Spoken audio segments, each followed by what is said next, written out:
Good morning students, मैं नीतू चौधरी स्वागत करती हूँ आपका अपने परिवार स्वाध्याय श्री में। सबसे पहले तो आप सभी को दुर्गा अष्टमी की हार्दिक शुभकामनाएं। माता रानी आपकी सारी मनोकामनाएं पूरी करे। आपने जो भी सपना देखा है, आपने जो भी लक्ष्य बनाया है कि मुझे इस वर्ष ये लक्ष्य प्राप्त करना ही है, वो आपका पूरा हो जाए। तो जैसा आप सभी को पता है, ये हमारी करंट अफेयर की क्लास है जो डेली सुबह 6 बजे होती है। और क्या करना है, आपको कॉपी और पेन लेके बैठेंगे, एक एक क्वेश्चन को बहुत अच्छे से नोट डाउन करते हुए चलेंगे। तो चलिए शुरुआत करते हैं फर्स्ट क्वेश्चन की। तो आज का हमारा फर्स्ट क्वेश्चन क्या है कि संयुक्त राष्ट्र मानव अधिकार परिषद से हाल ही में किस देश को बाहर कर दिया गया है? बताइए, संयुक्त राष्ट्र मानव अधिकार परिषद से हाल ही में किस देश को बाहर कर दिया गया है? तो रूस को बाहर कर दिया गया है। आप सभी को पता है 43 दिनों से 44 दिन हो गए रूस का और यूक्रेन का युद्ध बराबर चला हुआ है। रूस भी हार मानने को तैयार नहीं है और यूक्रेन भी हार मानने को तैयार नहीं है। इसलिए रूस को क्या कर दिया है, संयुक्त राष्ट्र मानव अधिकार परिषद से बाहर कर दिया है। चलिए नेक्स्ट इसी में देखेंगे कि जो रूस है, जो संयुक्त राष्ट्र महासभा है, उसने क्या किया कि विश्व की शीर्ष मानव अधिकार संस्था ने रूस को 7 अप्रैल 2022 को निलंबित कर दिया। 193 सदस्य है संयुक्त राष्ट्र महासभा में। प्रस्ताव के पक्ष में 93 मत पड़े, यानी जो प्रस्ताव रखा गया था कि इसे बाहर किया जाए कि नहीं किया जाए, तो उसमें पक्ष में तो कितने पड़े थे, 93, मतलब टोटल कितने वोट पड़े थे, 93 वोट पड़े थे। भारत सहित 98 देशों ने मतदान नहीं किया। ठीक है,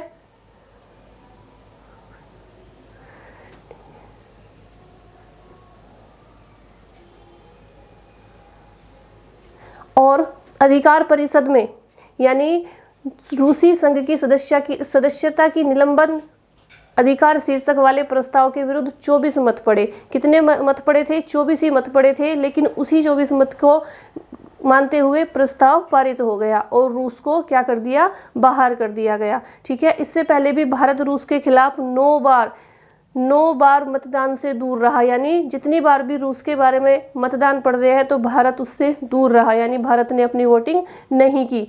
भारत ने अभी तक रूस के विरुद्ध कोई भी वोटिंग नहीं की, मतलब आज तक भारत ने कभी भी रूस के विरुद्ध कोई भी प्रस्ताव पर वोटिंग नहीं की। कोई भी प्रस्ताव रखा जाता है, अगर भारत को बोला जाता है कि आप किसका साथ दोगे, तो वो भारत ने आज तक किसी भी तरह से रूस की वोटिंग नहीं की। ठीक है, संयुक्त राष्ट्र में भारत के स्थायी प्रतिनिधि कौन है? त्रिमूर्ति है, TS त्रिमूर्ति। ठीक है, 43 दिन से रूस और यूक्रेन के बीच युद्ध चला हुआ है, मैंने अभी बताया था आपको। और संयुक्त राष्ट्र मानव अधिकार परिषद के बारे में देख लेते हैं। स्थापना कब हुई थी? 1946-47 में आर्थिक एवं सामाजिक परिषद की एक कार्यात्मक समिति के रूप में इसकी स्थापना की गई थी।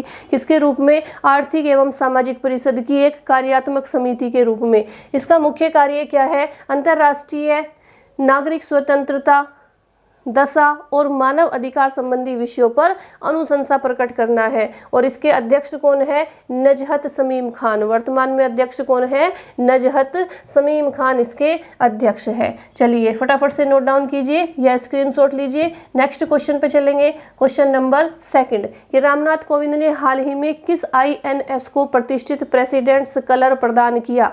हमारे जो राष्ट्रपति है रामनाथ कोविंद, उन्होंने हाल ही में किसे प्रतिष्ठित प्रेसिडेंट्स कलर प्रदान किया? ये क्या है? एक प्रकार ये क्या है? एक पुरस्कार है। क्या है ये? प्रेसिडेंट कलर क्या है? एक पुरस्कार है। किसे दिया गया है? इनमें से INS रणवीर को दिया गया है, INS अरिहंत को दिया गया है, INS विक्रांत को या INS वलसुरा को। तो ये दिया गया है INS वलसुरा। किसे दिया गया है? INS वलसुरा को ये पुरस्कार प्रदान किया गया है। इससे पहले भी ये किसे दिया गया था? देख लेंगे कि जो प्रेसिडेंट कलर देश के लिए असाधारण सेवाओं हेतु भारत में एक सैन्य इकाई को दिया जाने वाला क्या है? सर्वोच्च पुरस्कार है।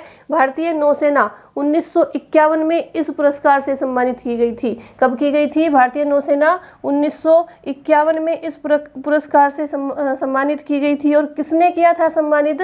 तो ये किया था डॉक्टर राजेंद्र प्रसाद ने। कब किया था? 1951 में किया था। तो जो भारतीय नौसेना थी उसे राजेंद्र प्रसाद ने 1951 में इस पुरस्कार से सम्मानित किया था। ठीक है, चलिए नेक्स्ट क्वेश्चन पे चलेंगे। क्वेश्चन इसी में और भी है कि भारत की प्रमुख मिसाइल देख लेते हैं। जब उसके बाद आई है तो मिसाइलों के बारे में भी देख लेते हैं कि कौन कौन सी भारत की प्रमुख मिसाइल है। तो कौन कौन सी है? अग्नि है। प्रमुख मिसाइल के बारे में देख लेते हैं। भारत की प्रमुख मिसाइल कौन कौन सी है? सबसे पहले अग्नि है, धनुष है, ब्रह्मोस है, सागरिका है, आकाश है और प्रहार है। ये भारत की प्रमुख मिसाइल हो जाती है। अगर बात करें प्रथम भारतीय मिसाइल की कि प्रथम भारतीय मिसाइल कौन सी है, तो पृथ्वी है। सबसे बड़ी भारतीय मिसाइल की बात करें तो अग्नि 5 है। अग्नि 1, अग्नि 2, अग्नि 3, अग्नि 4, अग्नि 5। ठीक है, अब अग्नि 1 की बात करते हैं। अग्नि 1 का जो सफल परीक्षण था वो कब हुआ था? परीक्षण तो पहले भी किए गए थे, लेकिन जब सफल हुआ वो हुआ 2002 में। यह जो है 700 किलोमीटर तक मार करने में सक्षम है। अग्नि 1 जो मिसाइल है वो कितने किलोमीटर तक सक्षम है मार करने में? 700 किलोमीटर तक। दूसरी आ जाती है अग्नि 2। अग्नि 2 जमीन से जमीन पर मार करने वाली है। इसका सफल परीक्षण कब हुआ था? 2010 में हुआ था। ये सफल जो हुआ था परीक्षण इसका, ये 2010 में हुआ था। इससे पहले भी कई बार परीक्षण किए गए थे। ठीक है, इसकी जो मारक क्षमता है, यानी ये कहां से कितनी दूर तक मार कर सकती है? 2000 किलोमीटर तक मार कर सकती है। इसकी मारक क्षमता कितनी है? 2000 किलोमीटर। तीसरी आ जाती है अग्नि 3, यानी सफल परीक्षण इसका 2007-8 में हुआ था। ये जमीन से जमीन तक मार करने वाली मिसाइल है और मारक क्षमता इसकी 3500 किलोमीटर हो जाती है। ठीक है, अग्नि 4 सतह से सतह पर मार करने वाली मिसाइल है और इसका सफल परीक्षण नवंबर 2011 में हुआ था। ठीक है, चलिए क्वेश्चन नंबर 3 पे चलते हैं कि हाल ही में उत्कृष्ट महिला मीडिया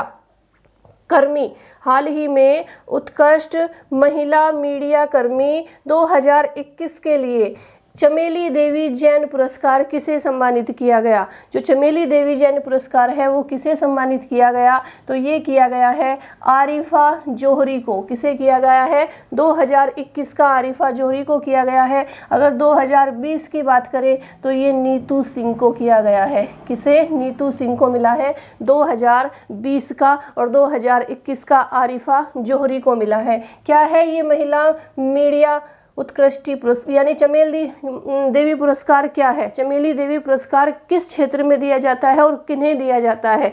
जो चमेली देवी पुरस्कार है वो भारत में उन महिला मीडिया कर्मियों को दिया जाता है जिन्होंने सामाजिक विकास, राजनीतिक, लैंगिक न्याय, स्वास्थ्य, युद्ध एवं संघर्ष और उपभोक्ता मूल्य जैसे विषयों पर क्या की है?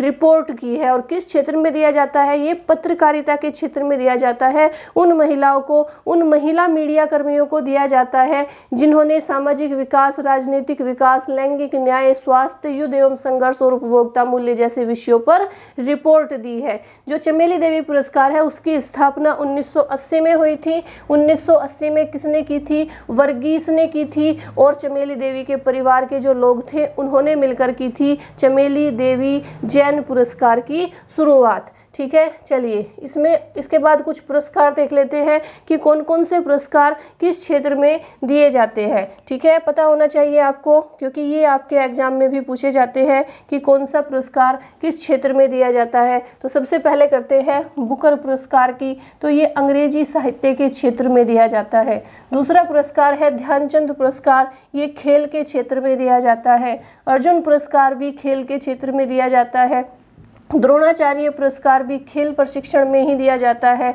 बात करते हैं कलिंग पुरस्कार की, ये विज्ञान के क्षेत्र में दिया जाता है। शांति स्वरूप भटनागर पुरस्कार, ये भी विज्ञान के क्षेत्र में दिया जाता है। कबीर पुरस्कार सामाजिक सद्भाव के क्षेत्र में दिया जाता है। धन्वंतरी पुरस्कार चिकित्सा के क्षेत्र में दिया जाता है। और बोरलोग पुरस्कार कृषि के क्षेत्र में दिया जाता है। ठीक है, देख लेंगे ध्यान से एक बार। बुकर पुरस्कार अंग्रेजी साहित्य के क्षेत्र में, ध्यानचंद पुरस्कार खेल के क्षेत्र में, अर्जुन पुरस्कार खेल के क्षेत्र में, द्रोणाचार्य पुरस्कार खेल प्रशिक्षण में, कलिंग पुरस्कार विज्ञान के क्षेत्र में, शांति स्वरूप भटनागर पुरस्कार विज्ञान के क्षेत्र में, कबीर पुरस्कार सामाजिक सद्भाव के क्षेत्र में, धन्वंतरी पुरस्कार चिकित्सा के क्षेत्र में और बोरलोग पुरस्कार कृषि के क्षेत्र में। भारत में विश्व में किसे माना जाता है?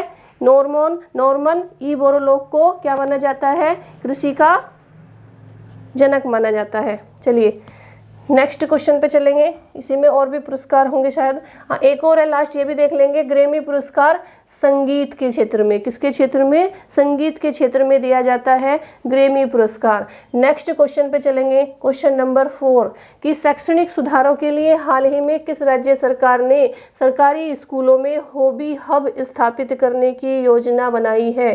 क्या है ये हॉबी हब जिसकी योजना बनाई है? सरकारी स्कूलों में से लागू किया जाएगा। तो किसने बनाई है? दिल्ली सरकार ने बनाई है। किसने बनाई है? दिल्ली सरकार ने बनाई है। अब क्या होगा कि बच्चों को पढ़ाई के साथ साथ यानी पाठ्येतर गतिविधियों को बढ़ावा देने के लिए दिल्ली सरकार ने सरकारी स्कूल में हॉबी हब स्थापित करने की योजना की है। यह प्रोजेक्ट सिंगल शिफ्ट सरकारी स्कूलों में लागू किया जाएगा, यानी सिंगल शिफ्ट वाले जो स्कूल है उसमें ही लागू किया जाएगा। 2022 के शैक्षणिक सत्र में यह परियोजना केवल एक पाली के सरकारी स्कूल में लागू की जाएगी। ये जो 2022 और 23 है, ठीक है, इसे ठीक कर लेंगे। 2022-23 के शैक्षणिक सत्र में यह परियोजना केवल एक पाली के सरकारी स्कूल में लागू की जाएगी। क्या है हॉबी हब? हॉबी हब के अंतर्गत क्या किया जाएगा कि इसके अंतर्गत dance, fine art, craft, music, theatre जैसे बहुत से क्षेत्रों में छात्रों को रुचि के अनुसार, उनकी क्या रुचि है,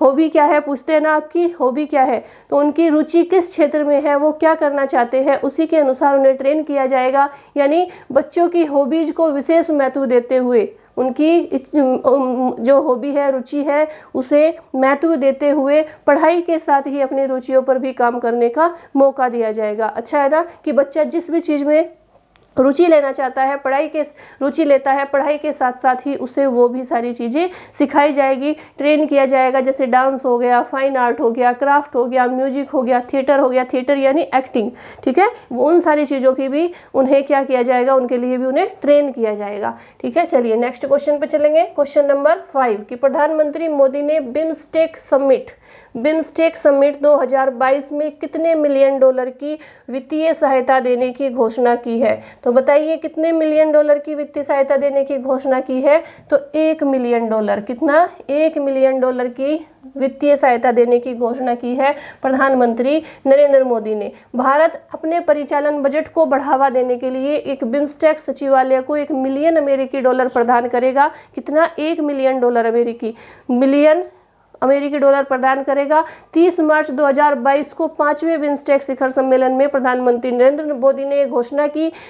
उन्होंने आग्रह किया कि बिम्स्टेक सचिवालय की क्षमता को मजबूत करना महत्वपूर्ण है और महासचिव को एक बनाने का सुझाव दिया। बिम्स्टेक शिखर सम्मेलन 2022 की मेजबानी बिम्स्टेक के वर्तमान अध्यक्ष श्रीलंका द्वारा हाइब्रिड मोड में की जा रही है। श्रीलंका के राष्ट्रपति बांग्लादेश, भूटान, भारत, नेपाल और थाईलैंड के नेताओं की आभासी भागीदारी के साथ 5वीं बिम्स्टेक शिखर सम्मेलन की अध्यक्षता कर रहे हैं। बात करते हैं बिम्स्टेक में कितने सदस्य हैं, तो बिम्स्टेक में 7 सदस्य देश है। कौन कौन से हैं? जो बंगाल की खाड़ी के तटवर्ती और आसपास के क्षेत्रों में स्थित है। जैसे कौन कौन से? बांग्लादेश, भूटान, भारत, नेपाल, श्रीलंका और म्यांमार और थाईलैंड। कितने देश इसमें है बिम्स्टेक में? अगर पूछा जाए तो नाम याद रखेंगे इनके, बांग्लादेश, भूटान, भारत, नेपाल, श्रीलंका, म्यांमार और थाईलैंड।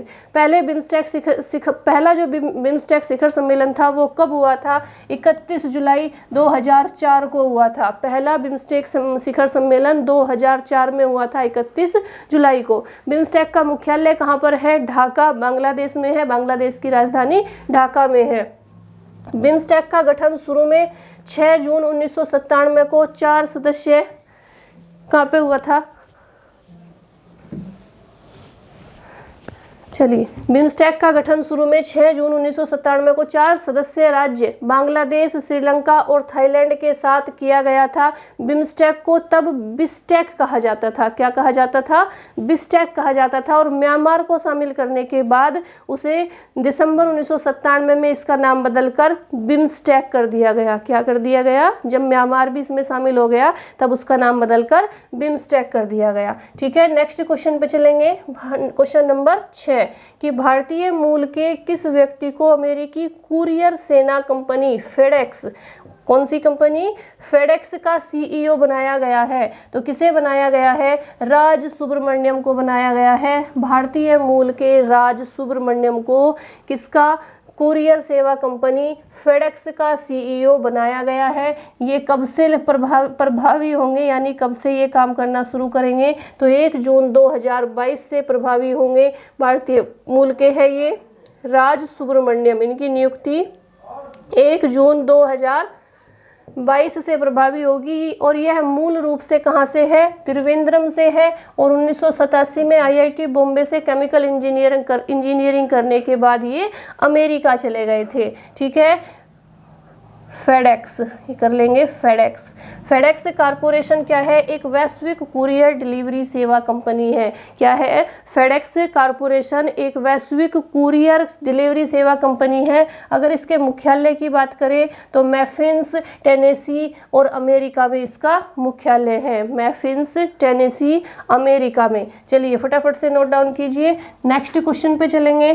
क्वेश्चन नंबर 7 कि किस राज्य सरकार ने हाल ही में पायलट प्रोजेक्ट के रूप में वन हेल्थ फ्रेमवर्क शुरू किया है।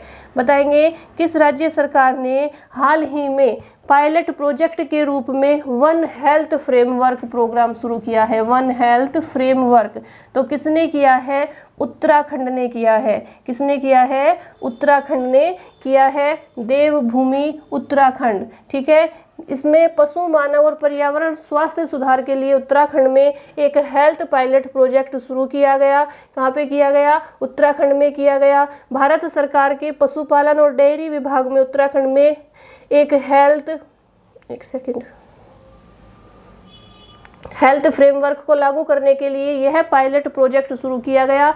यूनिट का मुख्य उद्देश्य क्या है, पायलट परियोजना से मिले परिणामों आधार पर एक राष्ट्रीय एक स्वास्थ्य रोड मैप विकसित करना। एक राष्ट्रीय एक स्वास्थ्य रोड मैप विकसित करना इसका उद्देश्य है। असल में भारत के प्रधान वैज्ञानिक सलाहकार की अध्यक्षता में एक समिति बनाई गई है जो वन हेल्थ स्पोर्ट यूनिट का नेतृत्व कर रही है। ठीक है, बात करते हैं उत्तराखंड की। तो आप सभी को पता है उत्तराखंड की स्थापना 9 नवंबर 2000 में हुई थी। उत्तर प्रदेश से 13 जिलों को अलग करके इसकी स्थापना की गई थी। इसकी राजधानी देहरादून है और ग्रीष्मकालीन राजधानी गैरसैंण है। प्रथम राज्यपाल कौन थे, सुरजीत सिंह बरनाला थे और वर्तमान राज्यपाल गुरमीत सिंह है। प्रथम मुख्यमंत्री नित्यानंद स्वामी थे और वर्तमान मुख्यमंत्री पुष्कर सिंह धामी है। ठीक है, चलिए नेक्स्ट क्वेश्चन पे चलेंगे कि नए वित्त वर्ष 2022-23 के लिए 8 अप्रैल 2022 को भारतीय रिजर्व बैंक की पहली बैठक में रेपो रेट में कोई बदलाव नहीं किया गया। वर्तमान में रेपो रेट कितने प्रतिशत है, बताइए। वर्तमान में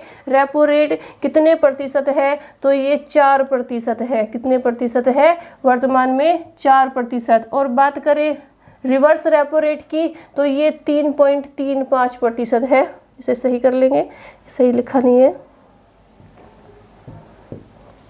3.35%। ठीक है, रिवर्स रेपो रेट कितनी है, 3.5 यानी 3.35 और रेपो रेट है 4%। बात करते हैं आरबीआई की यानी भारतीय रिजर्व बैंक की। सबसे पहले देखेंगे कि स्थापना कब हुई थी। 1 अप्रैल 1935 को इसकी स्थापना होती है। 1934 के प्रावधानों के अनुसार 1934 के प्रावधानों के अनुसार 1 अप्रैल 1935 को भारतीय रिजर्व बैंक की स्थापना की जाती है यंग हिल्टन आयोग की सिफारिश पर। किसकी सिफारिश पर की जाती है, यंग हिल्टन आयोग की सिफारिश पर की जाती है। बात करते हैं मुख्यालय की। मुख्यालय अभी कहाँ है, मुंबई में है, लेकिन जब स्थापना हुई थी उस समय जो मुख्यालय था वो कोलकाता में था और 1937 के बाद मुख्यालय मुंबई में है। ठीक है, राष्ट्रीयकरण की बात करते हैं। 1 अप्रैल 1949 को आरबीआई का राष्ट्रीयकरण किया गया। ये मैंने आपको बता ही दिया। अगर वर्तमान गवर्नर की बात करते हैं तो शक्तिकांत दास 25वें नंबर के वर्तमान गवर्नर है। प्रथम गवर्नर ओसबोर्न स्मिथ थे और डिप्टी गवर्नर कौन है, जो अभी नियुक्ति हुई है उनकी, डिप्टी गवर्नर टी रविशंकर। कौन है, आरबीआई के डिप्टी गवर्नर टी रविशंकर है और गवर्नर कौन है, शक्तिकांत दास है। और जो प्रथम गवर्नर थे वो कौन थे, ओसबोर्न स्मिथ थे। ठीक है, चलिए फटाफट से स्क्रीनशॉट लीजिए या नोट डाउन कीजिए।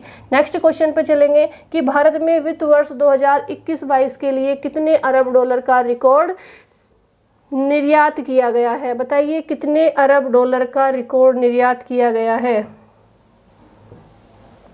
ठीक है, तो कितने अरब डॉलर का? 418 अरब डॉलर का। कितने अरब डॉलर का निर्यात किया गया है? 418 अरब डॉलर का रिकॉर्ड निर्यात किया गया है। ठीक है, नेक्स्ट क्वेश्चन पे चलेंगे। क्वेश्चन नंबर 10 कि हाल ही में किस राज्य सरकार द्वारा स्कूल चलो अभियान योजना शुरू की गई? बताइए, हाल ही में किस राज्य सरकार द्वारा स्कूल चलो अभियान शुरू किया गया? तो ये किया गया है उत्तर प्रदेश सरकार द्वारा।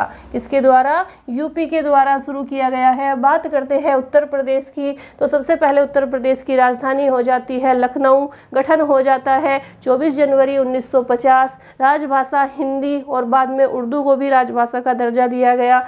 75 जिले हैं। वर्तमान में राज्यपाल आप सभी को पता है आनंदीबेन पटेल है और मुख्यमंत्री सीएम कौन है? योगी आदित्यनाथ। ठीक है, विधान परिषद में कितनी सीटें हैं? 100 सीटें हैं। विधानसभा में 404 सीटें हैं। सबसे ज़्यादा सीटें हैं उत्तर प्रदेश में विधानसभा में 404 सीटें। राज्यसभा में 31 सीटें हैं और लोकसभा में 80 सीटें हैं। ठीक है, नेक्स्ट क्वेश्चन पे चलेंगे कि हाल ही में मनोज पांडे को किस भारतीय सेना का प्रमुख नियुक्त किया गया? तो बताइए, किस भारतीय सेना का प्रमुख नियुक्त किया गया मनोज पांडे को? तो ये किया गया है थल सेना का। किसका?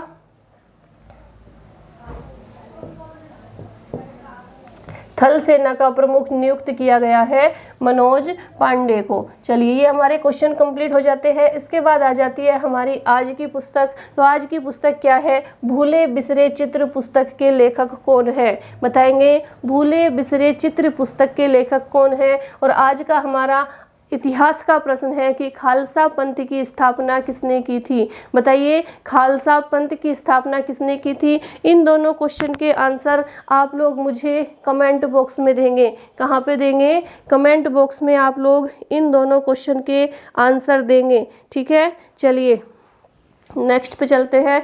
फटाफट से नोट डाउन करते रहिए। इसके बाद हमारा कल का जो रिवीजन है, ये पूरा लिखा हुआ नहीं है, इसे मैं कंप्लीट कर देती हूँ। ये पुस्तक क्या थी? Post office. क्या थी? पोस्ट ऑफिस के लेखक कौन है? ये पूछा गया था कल का प्रश्न कि पोस्ट ऑफिस के लेखक कौन है, यानी पोस्ट ऑफिस किसने लिखी है? तो ये लिखी है रविंद्रनाथ टैगोर ने। किसने लिखी है? रविंद्रनाथ टैगोर ने लिखी है। आप कुछ लोग बच्चों ने इनके आंसर भी दिए हैं, बिल्कुल सही दिए हैं। कल का जो इतिहास का प्रश्न था हमारा, वो क्या था कि शिमला समझौता कब हुआ था? क्या शिमला समझौता कब हुआ था? ठीक है, ये हमारा कल का प्रश्न था। तो ये कब हुआ था? 1972। कब हुआ? सॉरी। ठीक है, 2 जुलाई 1972 को हुआ था शिमला समझौता। तो आज का प्रश्न हमारा पता ही है आपको, जो आपको क्या करना है, कमेंट बॉक्स में उसका आंसर देना है। एक बार कल का रिवीजन भी कर लेते हैं, कल के क्वेश्चन भी देख लेते हैं फटाफट से कि भारत सरकार ने हाल ही में हर्षवर्धन श्रृंगला के स्थान पर किसे अगले विदेश सचिव के रूप में नामित किया है? तो विनय मोहन क्वात्रा को नामित किया है। सेकंड क्वेश्चन था कल का कि एशियाई विकास बैंक के अनुसार वित्त वर्ष 2022-23 में भारत की विकास दर कितने प्रतिशत रहने का अनुमान है? तो 7.5%।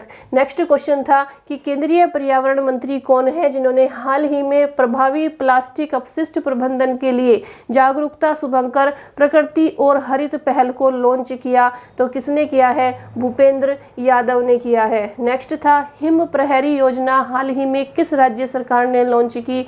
हिम प्रहरी योजना तो ये की थी उत्तराखंड ने। और 5 नंबर का क्वेश्चन था कि 7 अप्रैल को विश्व भर में किस दिवस के रूप में मनाया गया? तो WHO दिवस यानी विश्व स्वास्थ्य संगठन दिवस के रूप में मनाया गया।